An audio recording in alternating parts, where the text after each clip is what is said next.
Hello everyone, very good morning. Welcome all of you to StudyIQ IS English channel. I am your educator Praveen Mishra and let's just begin the Hindu analysis for the day, right?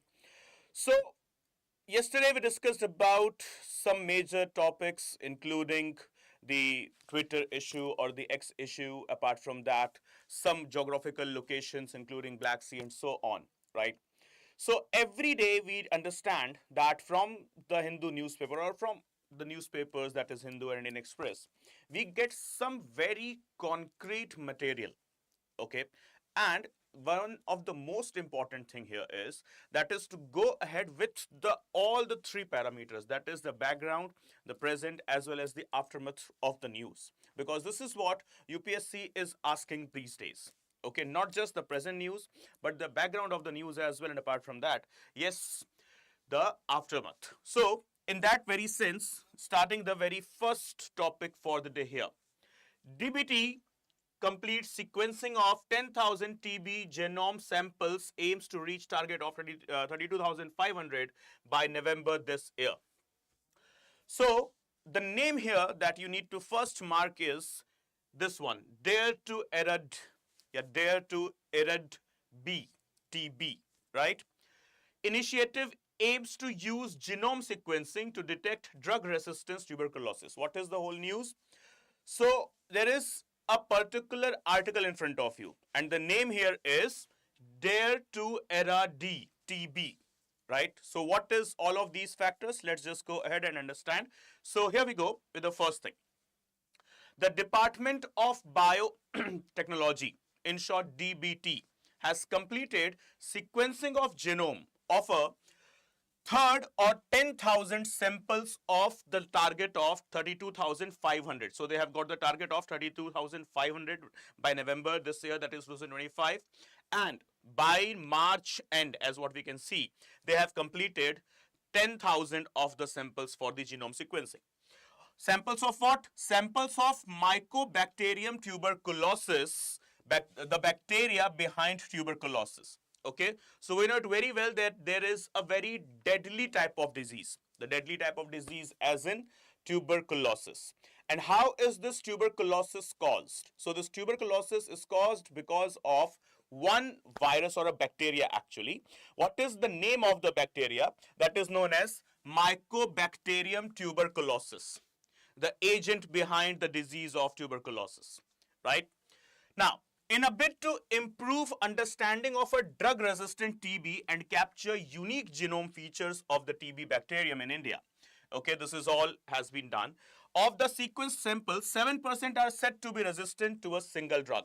That means we are just some couple of years back from creating a drug that is simply a medicine that will eliminate the fear of tuberculosis all at once. Like for example, starting with the certain things here that we need to understand. There are few illness today that when it happens to us, we are like, okay, ho gaya, koi baat nahi, it's okay, it happens. Like for example, malaria, typhoid, or even dengue. But you know, once upon a time, this malaria, when it came for the first time, it has killed thousands of people, just equivalent to a COVID-19 virus pandemic. Malaria was also once upon a time a pandemic. Dengue, typhoid, okay, yeah, chikungunya, okay. So yeah, swine flu. We have got n number of medicines, this diseases. So initially when these diseases, they do carve out of nowhere, what happens generally here is we don't have the proper remedies, the proper medicines available to tackle them.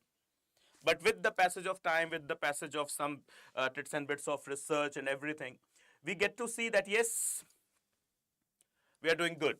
Now these are the illnesses or the diseases which won't trouble the humans at much, because immediate remedy, easily available remedy is there for the humans. So malaria became a general disease, a general illness. So did typhoid. So did the flus like swine flu or the chikungunya, in fact, or even dengue, though it's still dangerous. I'm not saying it's not dangerous, but yes. Now, the remedies to dengue is easily and immediately available. So here, in the very same way, TB is still deadly. Why? Because immediate remedy for the TB is still not available. Immediate, right? It is available, but it's a long-lasting process. It's a time-taking process actually, right? So now we are just some couple of years behind from creating those medicines. Just like if in case I have a headache, I'll go to the pharmacy and I'll ask the pharmacist to give me a Disprin or a Ceridon, something like that. Means I'll have a pill, and in some time, let's say 15-20 minutes, I'll get relief from my headache, right? So in the very same way, tuberculosis, TB, okay? If someone will be having TB because of this research, okay, they might go to the pharmacy and they might say to the pharmacist that, yes, I'm coughing, I'm having fever, high body temperature, and so on. Give me the medicine, okay, and then pharmacist could easily or the doctor could easily recommend that, yes, these are 4 pills you have to take, morning, evening, or something like that. So this is what this research is with regard to the genome sequencing of Mycobacterium tuberculosis. Okay. The genome sequencing initiative that is known as Dare to Erad TB. It was actually launched in the year 2022. Guys, please make this thing clear. 2022, with a goal to sequence about 32,500 samples from across the country. It is tied to the center's broader mission to eliminate TB. Okay. Now, yes, we have fought the battle against COVID-19. Yes, majority of us have won it as well. But there are still many long wars going on, humans versus bacteria and viruses and so on. And TB is one of that bacteria that creates the illness, Mycobacterium tuberculosis. Okay. So as what we can see, the data is once again breathtaking. India has 28% of new TB cases worldwide. 28% TB cases solely in India, out of more than 200 countries, 7 continents. India is having 28% of TB cases alone. That means only the rest 72% are there throughout the globe, right? Reason being, yes, the what we can say, polluted water, contaminated water actually, the unfiltered water, and apart from that, pollution, and yes, the not so good dietary preferences we have, okay, the street food, so on, all of these things, they do create much bigger impact towards this data. That is 28% of the new cases worldwide, right? Now, in WHO parlance, that is on the same page, eradicating a disease means bringing the number of cases close to zero. When WHO declares that they are having the principles or the missions to eradicate, that means they are literally meaning eradication, that is bringing the numbers to zero. So eliminating TB, the WHO says, means getting the numbers down to about 1 in a million. Okay, so the data, please make it clear. Okay, close to zero, that is 1 in a million, rarest of rare. Okay. As per the latest estimates, India has 1990 cases per million in 2022, down from 2370 per million in 2015. So yes, no doubt we are performing well when it comes to eradication or elimination of the tuberculosis, as we can see with the data. By 2015, we used to have 2370 per million. But the recent data of 2022, what it has stated, 1990 per million. Guys, specifically, if we just be very honest, so these are the types of data that are not going to be asked in the prelims examination. That, okay, how many number of cases per million in 2015 for TB, or then 2022 for TB? No, exactly not. But yes, they can ask about the theories. Eradication of WHO means the eradication principles of WHO. That means bringing close to zero, that is actually in figure-wise 1 in a million. 1 in a million, that is 1 in 10 lakhs. But yes, these are the types of datas that if you can remember, okay, not exactly but approximately, let's say you do not remember 1919, 2015, the data 1 in a million, no, not 1 in a million, 1919 or actually 2370 in 2015, you cannot remember exactly, right? So you can remember about the approx data. Let's say you can write 2300 cases approx, or even also write 2400 cases, just in bracket use the word approximately, right? Lagbhag, that we call it in Hindi, right? Okay. So you can use such type of things. So 2370, it was 2015, 1990, that is in 2022. Okay. So it's still a long way to go, that is 1 in a million. Okay, and for that, this Department of Biotechnology is performing its level best task. Okay, everyone. So moving ahead to the next topic for the day, that is government has launched Baalpan Ki Kavita initiative to revive Indian nursery rhymes. Yes, jingle, jingle, jingle bell. Huh?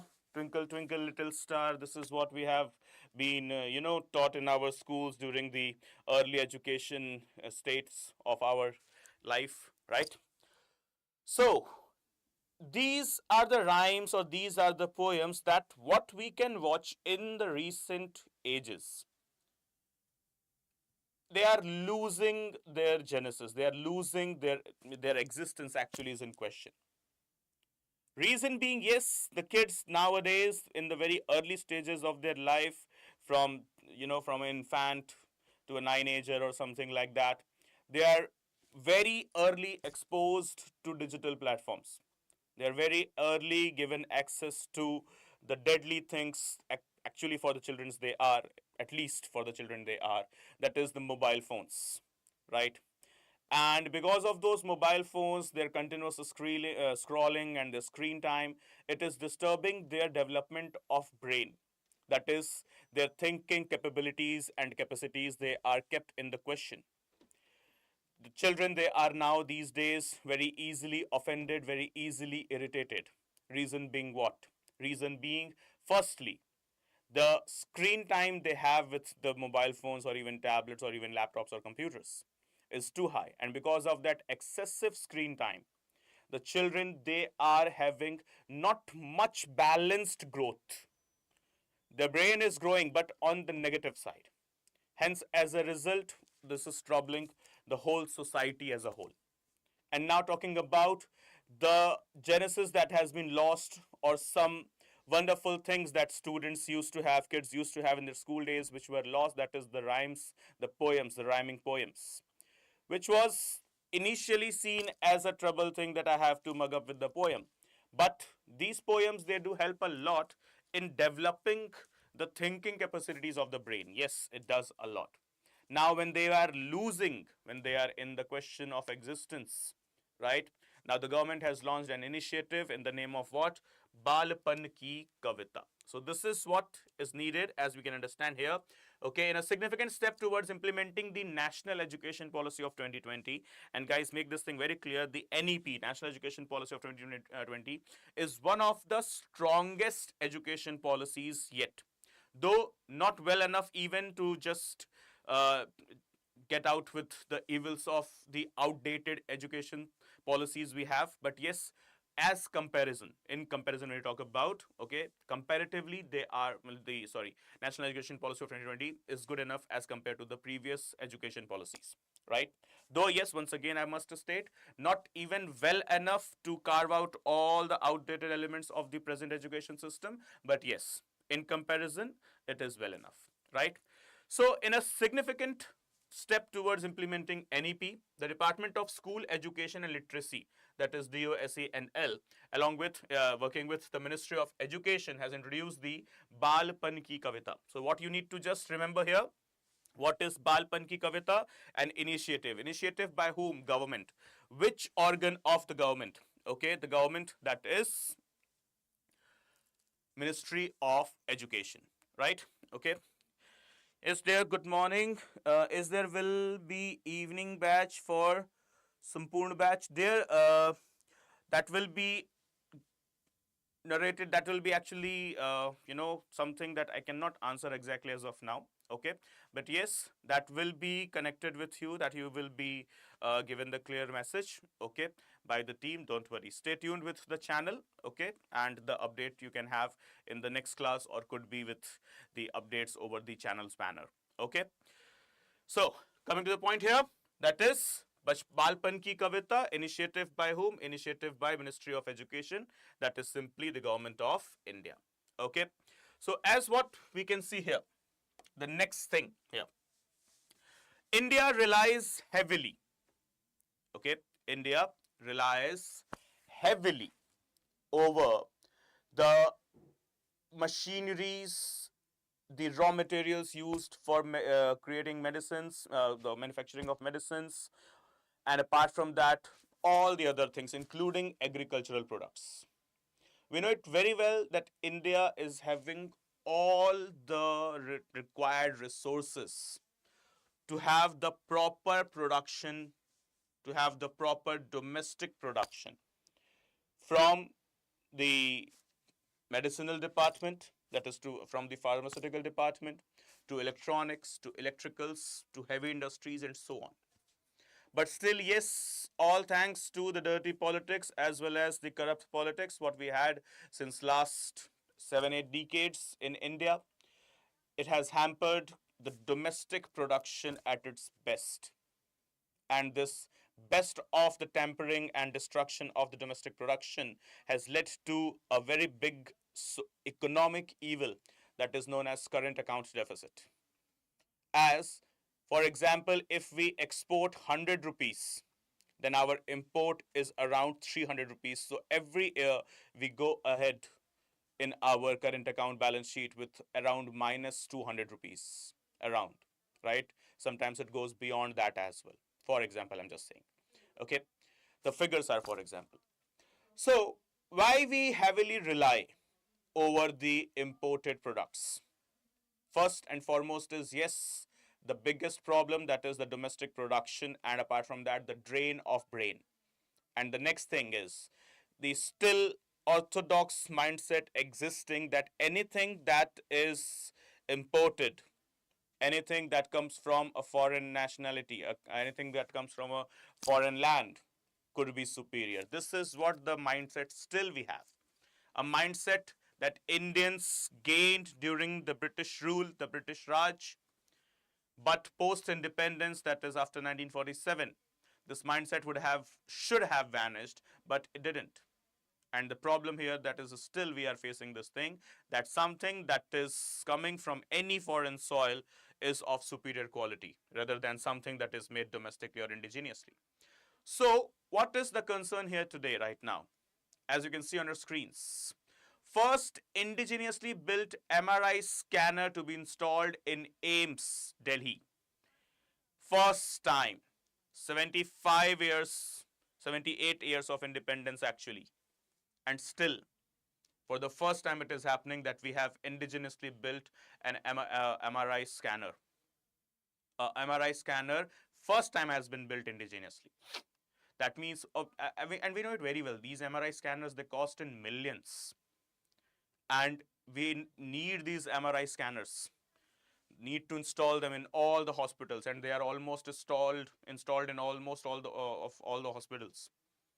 And every year we spend actually millions and millions of dollars for a MRI scanner, but not anymore. For the first time, a unique initiative and a miracle has happened that an Indian-made MRI scanner is established where? At AIIMS, New Delhi, right? And the trials are to be started by October this year.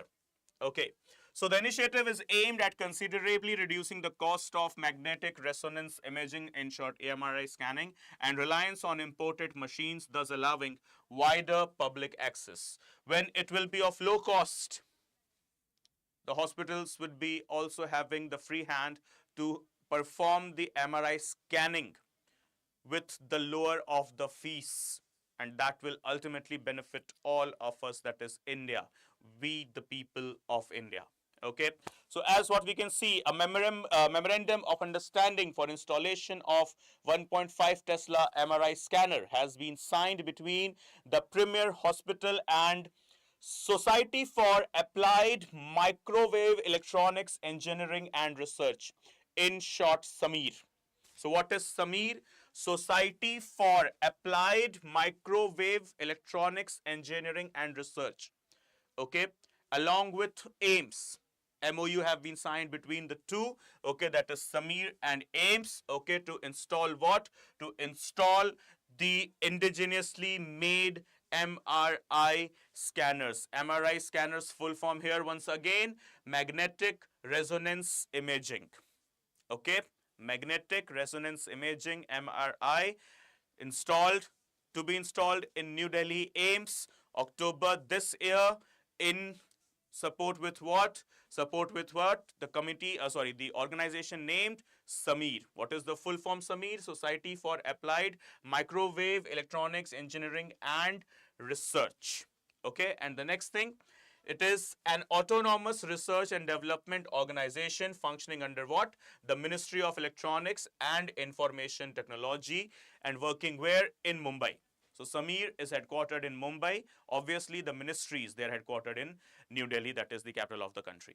Okay, so SAMEER is working under which ministry? Ministry of Electronics and Information Technology. But SAMEER is headquartered not in New Delhi, SAMEER is headquartered in Mumbai. Okay. So this is an initiative developed under another government mission. And what is the name of that government mission? Developed under the National Mission of Scan Era. Scan, it's an acronym, okay, Scan Era. And what is the full form of Scan Era? Swadeshi Chumbakiya Anunad Chitran, Ek Rashtriya Abhiyan. Okay, so Scan Era, full form here once again, Swadeshi Chumbakiya Anunad Chitran Ek Rashtriya Abhiyan, started in December 2014. So it took more than 10 years for our engineers and scientists working in SAMEER through MITI, that is Ministry of Electronics and Information Technology, to create the first ever, to actually create, construct, manufacture, whatever, the first ever indigenously built MRI scanner, right? So yes, nevertheless, it's better late than never. We are late, no doubt in that. We are very, very late, no doubt in that. But yes, as it is stated, derai drustai, better late than never. Okay, so initiative's name, which was launched in 2014, Scan Era, Swadeshi Chumbakiya Chumbakiya Anunad Chitran, Ek Rashtriya Abhiyan. Okay, started December 2014. Okay, so this is about the Scan Era and the first ever MRI to be established, New Delhi AIMS. Moving to the next topic, the next headline, the next news for the day. In a first, Darjeeling Zoo launches projects to preserve DNA samples of wildlife in hills. Okay, so Chief Wildlife Warden Dibble Roy said 60 DNA samples from indigenous animals have already been collected for profiling. Which wildlife? Darjeeling Zoo launches. What is the Darjeeling Zoo's importance? And what are the wildlife here? So let's just understand. Padmaja Naidu Himalayan Zoological Park. Okay, so the name of the zoo. Okay, this is very, very important for us to highlight. Padmaja Naidu. Though it's in Darjeeling, but the name here, you might get confused that Padmaja Naidu, that means it could be somewhere in the southern part of our kingdom, of our country. Okay, yes, not a illogical approach towards it as we relate the names with the regions. Yes, that's correct, but not always. Here the logic is Padmaja Naidu Himalayan Zoological Park is in West Bengal, the Darjeeling region of West Bengal. And the news here is it has become the first zoo, India's first zoo, to preserve the DNA samples of wildlife found exclusively in snowy regions. Okay, so what is the name? Padmaja Naidu, where it is Darjeeling, West Bengal. Okay, full form, the full name Padmaja Naidu Himalayan Zoological Park, West Bengal, that is specifically in the region of Darjeeling. Okay, first zoo actually of India to preserve the DNA of the wildlife species, those who are exclusive and those who die. Okay, so in order to have further research, the DNA is to be now preserved. As we can see, the Cryogenic Conservation Initiative, in collaboration with the Center for Cellular and Molecular Biology and Hyderabad, aims to ensure that if these species face extinction, their preserved genetic material can aid in research and future conservation efforts. Right? So, what is the logic here? Padmaja Naidu, Himalayan Zoological Park, West Bengal, Darjeeling. And which is the nodal agency for the preservation? So, it will be through the Cryogenic Conservation Initiative. And apart from that, the nodal body, okay, it will be Center for Cellular and Molecular Biology. Which is it, where it is centered? It is centered in Hyderabad. Okay. So, as what we can see, the facts here. A zoo official added, a dedicated laboratory has also been set up inside the zoo itself through the very same Cryogenic Conservation Initiative, where DNA samples are stored in steel containers. So guys, the another fact for prelims that we need to mark out, in what element or what type of element the DNA is stored. So the element is steel. The container is made up of steel filled with what? Filled with liquid nitrogen at freezing temperatures. So next thing that we need to mark, liquid nitrogen. The steel containers, the DNA will be stored in the steel containers only. First thing. Second thing, what will be there inside the steel containers? There will be the liquid nitrogen. Okay, so spread across 67.8 acres at an altitude of 2,150 meters, that is roughly 7,050 heights, 50 feet of the height. The zoo is India's highest altitude zoological park. So, Padmaja Naidu Zoological Park, first thing, it is India's first zoological park to preserve the DNA. Where preserving? Preserving inside a laboratory that is made inside the zoological park only. And apart from that, another thing, that is what?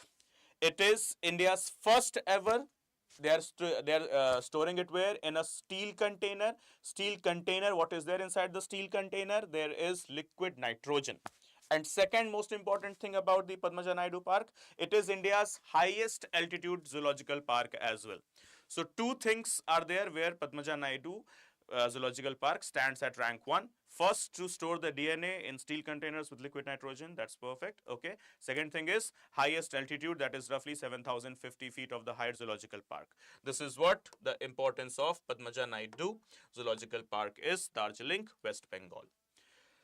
Okay, moving to the next topic for the day, that is Rushi Konda's beach has once again been accorded with the blue flag certification. So the blue flag certification was lost a couple of years back, but it has now gained it back. So hats off and an applause is required for the Rushikonda beach. And what is the blue flag certification and everything? Let's go ahead with the further of the discussion. So it's in Vishakhapatnam, and it has proudly regained its blue flag certification. Blue flag certification, in simple terms, it is a flag like these days with regard to the Nibba Nibbis, what we can see over the social media slangs, right? We read about the red flag and the green flags, right? That these are the things, these make you red flag, these are the things that makes you green flag. If any one of you is aware that what is actually the red flag and the green flag, then please do let me know. I'm really very interested in knowing that. Okay. So, talking about blue flag. What is this blue flag all about? This blue flag is something that is given to a beach which is very much neat and clean. Okay, given to a beach which is very much neat and clean. Okay, So, blue flag certification signaling its high standards in cleanliness, safety, and environmental care with an ambitious action plan in place for enhancements. The beach aims to not only meet the exceed these standards, boosting tourism and ensuring a pristine environment for future generations. Right? So, simply speaking, a beach that is human friendly as well as eco friendly, that is neat and clean for both humans and non humans, will be given the blue flag certification. Okay. Now, blue flag beaches, are considered the cleanest beaches of the world.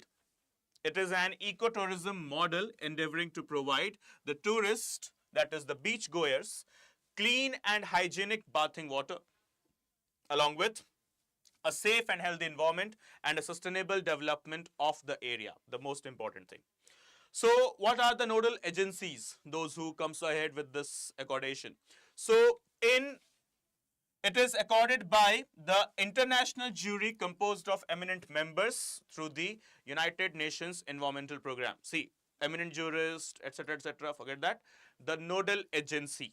Okay, who are the agencies working here? So UNEP, that is United Nations Environment Program, then United Nations World Tourism Organization, UNWTO, and Denmark-based NGO Foundation for Environment Education, that is FEE, and International Union for Conservation of Nature. So there are organizations, okay, as nodal bodies. What are they? So firstly, okay, it is the United Nations Environmental Program.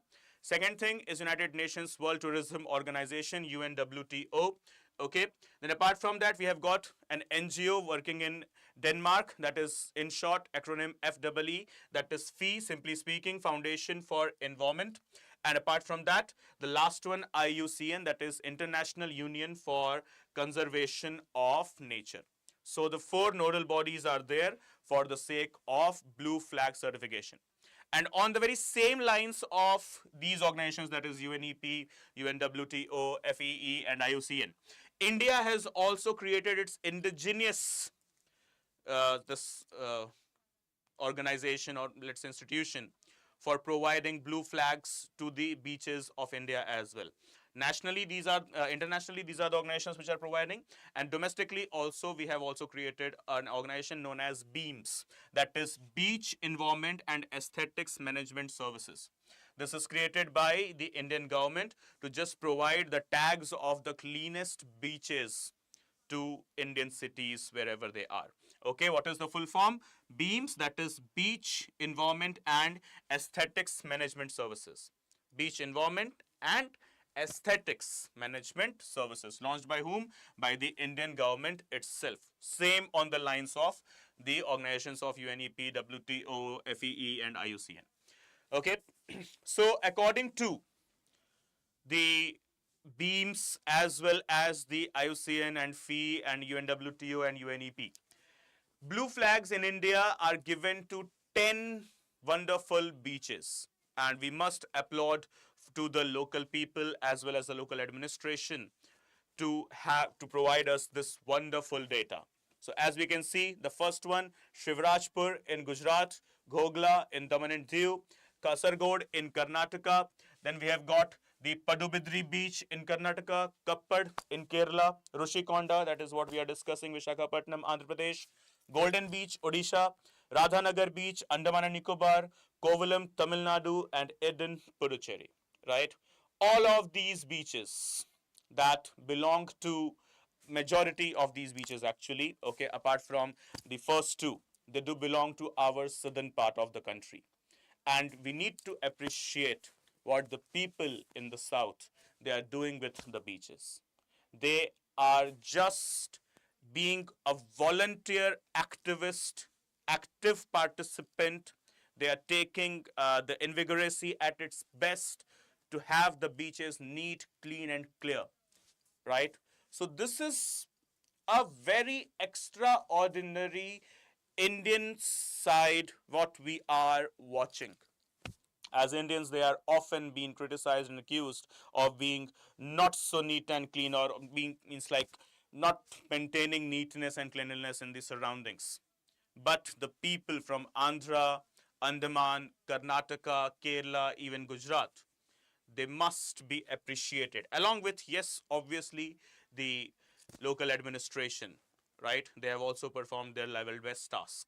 Okay, so this is what Radhanagar, that is Andaman, Kovalam, Tamil Nadu, Eden, Puducherry, Golden Beach, Odisha, Rushikonda, what we are discussing, Andhra, Kappad, Kerala, Pudubidri, Karnataka, Kasargod, Karnataka, Gogla, Tamil Nadu, and Shivrajpur, Gujarat. Sorry, Gogla is Daman and Diu. Okay, right? So appreciable task once again, and really a grand salute from our side to the people and administration of those areas. So moving on to the next topic for the day. The world is on the verge of witnessing another great war. Well, the word great along with war is very much unjustified. But as what the historians have mentioned, with the war of 1914 to 1919 and 1939 to 1945, that is First and Second World Wars respectively, they have mentioned the word great along with the war. How can war be great? Only that war is considered great which is being fought against injustice or against unjust simply. But a war of supremacy can never be a great war. Call it the first one, call it the Second World Wars, whatever. And once again, this race of supremacy and the ultimate desire of having the dominance over the globe will lead us, we will be the generation who will be witnessing the World War III. Simply speaking, the nuclear war. The credits will be given once again to the nations like America, Russia, and yes, England. And this time there will be few new players as well, including China, once again back into the picture, Japan, and could be many more, right? So what is the logic here today? Chinese hostile intentions of dominating the whole globe, they are just crossing all the lines. And now this time it has come, this violation of sovereignty and internal security, threat towards the internal security of any country. This time it has come from Chinese side against Japan. And what Japan has to state here, as we can see, it raises concern over longest Chinese intrusion near Senkaku Islands, right? Senkaku Island, Japanese island near China, and longest ever intrusion. It is what Japan has accused China to have their ships in the Senkaku Islands. So Japan has raised serious concerns over the recent and one of the longest intrusion by Chinese Coast Guard ships. In, Beijing statement, what we can hear is not just the irritation, but also the, not Beijing, sorry, Tokyo's statement. What we can hear is not just the irritation, but yes, also the fear. Japan is not ready for the war.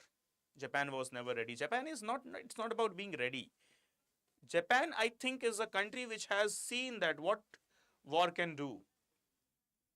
6th August and 9th August, Nagasaki and Hiroshima, 1945, right? No, Japan is not willing to go ahead in any war. But yes, Japan can also be not just a mute spectator. And this is what Japan has raised, Tokyo has raised the concern. Longest ever intrusion by Chinese coast guards. So what we can see, it is marking the longest intrusion in the territorial waters of Japan. Chinese coast guard ships left on Monday night after sailing for 92 hours and 8 minutes. Nearly 4 days. Chinese coast guard ships is where in the Senkaku Islands, that is simply the Japanese waters, the Japanese maritime boundary. 4 bloody days. Wow. China is literally representing this thing to the whole globe that I am ready for the war. You guys think about yourself. You guys are prepared or not, I don't give it a damn. But yes, let's have it. This is what Beijing's answer is to Tokyo. So, as what we can see here, the dispute over the Senkaku Island between Japan, China, and Taiwan is several decades old. And whenever China sees Taiwan's name as a distinct country, Chinese be like, it's a printing mistake. It's a typographical mistake. Taiwan is part of China. As according to Chinese statements, Taiwan is an independent nation, dear China, recognized by the United Nations itself. Your one China policy is not going to work. Literally not. Taiwan remains an independent nation. This is what Taiwan has always stated and narrated as well. And this is what the Taiwanese allies, including India, America, Australia, Japan, and so on, they have also stated that yes, Taiwan is an independent country. This is what the DeepSeek of China has stated. There was an experiment being done that how much censored is DeepSeek AI of China. So there was a guy who was experimenting it. So he asked the DeepSeek to copy whatever I'm typing. So he copied, hi, I am this and that name. So DeepSeek also typed the very same. Then the next thing what he typed, that hi, I am from here, from this location. DeepSeek also typed the very same thing. But the next thing that guy typed was, Taiwan is an independent nation. But DeepSeek has to answer, Taiwan is part of China, right? Okay. So this is the reality, DeepSeek and a censored AI. And apart from that, how China is very much aggressive towards claiming the territories that did not belongs to it. Okay, and Taiwan being one of them, and Tibet, that is what the whole globe has watched. Okay, so as what we can see here further, the group of tiny uninhabited islets and rocks in the East China Sea is administered by Japan, and it is referred as Senkaku Islands in Japan, whereas in China it is referred as Diao, as well as in Taiwan it is referred as Diao Tai. Okay, so Senkaku Islands in Japan, the very same Senkaku Islands when it comes to China, they refer to it as Diao, and the very same Diao Islands when it comes to Taiwan, they refer to it as Diao Tai Islands. Okay, administered by whom? Administered by, yes, Japan. But Taiwan and China, they both claim to be it, to be the Senkaku Islands part of China or Taiwan. So as what we can see the location, this is what the Senkaku Islands are. Okay, so as you can see, creating actually a triangle between China, Japan, and Taiwan. Okay, so call it Senkaku, call it Diao, call it Diao Tai. It is all the same, right? So here we go for the next thing. Senkaku, it has having a strategic significance. What is the strategic significance? As it is close to important shipping lanes, it offers rich fishing ground. Okay, no problem, rich fishing ground. But the next thing for which all of these nations are worrying about is that it is also having a potential oil reserves, and it has also become a proxy battlefield in the growing Sino-US tussle. And Japan remain a key ally of the US. So China is trying its best to disturb the silence, the stability of the Senkaku region. Okay, why? Because Senkaku Islands have become a strong battlefield when it comes to China versus US. Okay, so they are trying their best. Next thing, Japan has consistently maintained that there has never been any agreement with China to shelve issues regarding the Senkaku Islands. Okay, there is nothing what we can say that it's going right or wrong. No agreement has been done so far. So Senkaku Island remains with Japan, but China is very much irritated because of Japan and US closeness. And apart from that, Senkaku Islands becoming a fertile battleground between the US and China. Senkaku Islands, if continues to be in the Japanese side, US could use it as a potential base for its navy as well as other purposes, right? So that is why China is a bit frightened as well. No worries, China, relax. US won't do anything to you because even US don't want to go for the war. Okay? So, yes, good morning, guys. Good morning. I guess everything is clear. If there is any doubt, please do let me know into the comment section so that I can go ahead and consider your comments. So, moving to the next topic here. RBI's revised PSL norms, that is priority sector lending norms, ease credit constraints in renewable energy sector. So the news here is RBI has revised its PSL norms, simply priority sector norms, priority sector lending norms. And what is this priority sector like right now? This is about renewable energy. So before moving into the topic, let's just understand the factors. Priority sector lending. It is about providing the loans to those sectors, firstly, which are very much important for the growth and development of the nation as a whole. And apart from that, they do also face sufficient lack when it comes to gaining the loans or any type of financial aid or support.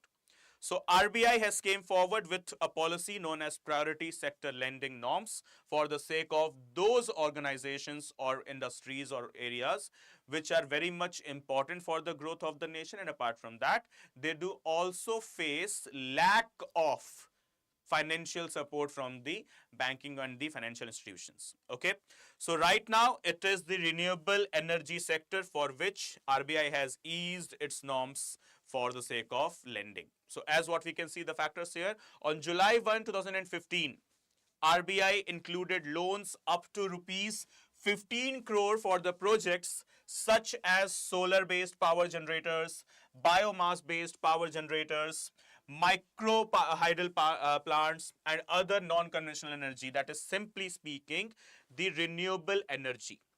When was the notification issued? July 1, 2015, though the date is not much important, but yes, 2015. Okay, what was the capping of the loan? 15 crore projects renewable energy resources. Okay, that is the non-conventional.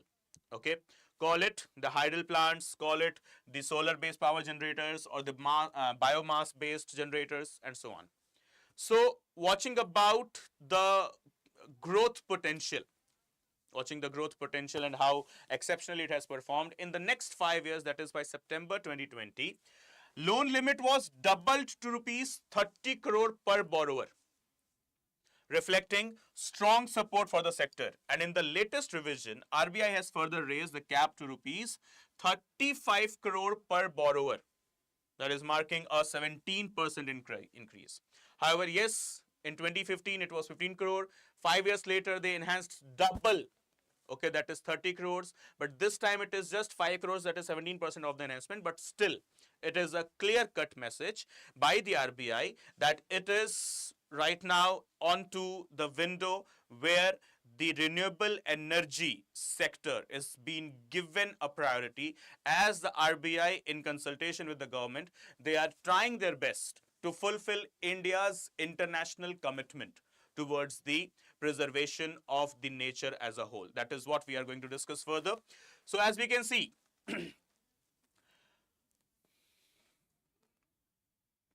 priority sector lending, okay, the PSL. PSL is lending requirement administered by the RBI, requiring banks to give minimum proportion of their loans to sectors of development. Okay, that is, they are having bit difficulty to avail the loans. So RBI has given the guidelines to the banks when it comes to the renewable energy sector, provide the loans at the easiest norms. And further, RBI is periodically updating the sectors that are eligible to get priority sector lending and the limits of the loans. And similarly, the regulations identify institutions that are obliged to provide these loans. They are also kept in contrast along with the RBI guidelines. India has promised to increase the renewable energy production, electricity production specifically, by some 500 megawatts by the year 2040 actually. And apart from that, India has also committed to go ahead with the net zero of the carbon emission by the year 2070. That is, we do not have much time. We are already in 2025. So by 2070, that is around 45 years later, we have to become a net zero country when it comes to the carbon emission. And apart from that, by 2040, we also have got the commitment when it comes to the SDGs, Sustainable Development Goals and Millennium Development Goals of the United Nations, that 500 megawatt of the electricity should be produced through the renewable energy, that is non-conventional sources of energy. Call it the hydro, call it the hydel, okay, call it the biomass production or whatsoever, but it should be non-conventional, that is renewable energy resources. Okay, so for that, priority sector lending has came into the picture. Okay, so the categories of priority sectors, what they are. What are the categories identified by RBI, RBI's guidelines, which are considered as the PSL? So they are agriculture, MSMEs, micro, small and medium enterprises, export credit, education, housing, social infrastructure, renewable energy, and a miscellaneous thing has been kept under the subheading of others. Any other thing could be also added as PSL. Apart from the identified zone being these 1, 2, 3, 4, 5, 6, 7, the eighth one could be anything as well that is kept under PSL. Okay. Now, the last headline for the day. Modi government wants to scrap Google tax. What is it? Modi ji, now scrapping Google tax. Thank you so much from the Google side, but though I have nothing to do with the Google. But yeah, why Modi government is scrapping this much anticipated into the market Google tax? What is it? Okay, so talking about the whole story, here we go. The Indian government has proposed the abolition of equalization levy, that is 6% what we presently levy on digital advertisements known as Google tax. So if you are having any type of digital advertisement, so you would have paid along with GST 6% of EL, that is equalization levy, that is simply Google tax, that is paid by the one who is availing the advertisement to the government. Okay, so popularly it is known as what? Google tax. Okay, this is what was represented in the finance bill of 2025. So the equalization levy was introduced in 2016 and is applicable to the payments over 1 lakh annually. If you are spending 1 lakh over and above 1 lakh annually, then you are liable to pay 6% of the EL, that is the equalization levy, that is basically the Google tax. And further, by Indian businesses to foreign firms for digital advertising services. Okay, this is what the Google tax or the equalization levy was paid. Okay guys, so I think everything is clear. Any questions for today? Any doubts for today? Can I have the comments please? Okay. So doesn't seems like. Okay everyone, so thanks for watching, and I hope this current affairs class, this the Hindu analysis class is providing you a good boost in your preparation and providing you a good level of confidence and understanding of the subjects as well as the chapters. Okay, so I'm trying my level best guys to provide you the best ever concrete material, the best ever required updated concrete material, I must say. Okay, and please make the notes regularly, and very soon we shall be connected over the social media platforms so that you can connect with me and discuss all of your doubts related to your academics as well as your preparations, whatever. Okay, so thank you so much once again for watching, and please do subscribe for the channel if you haven't done, and provide your comments into the comment section if there is any topic you want me to take on. So please do comment that as well, and for sure it will be taken into the consideration. Okay guys, see you all in the very next one. Bye bye, take care, study well, Jai Hind.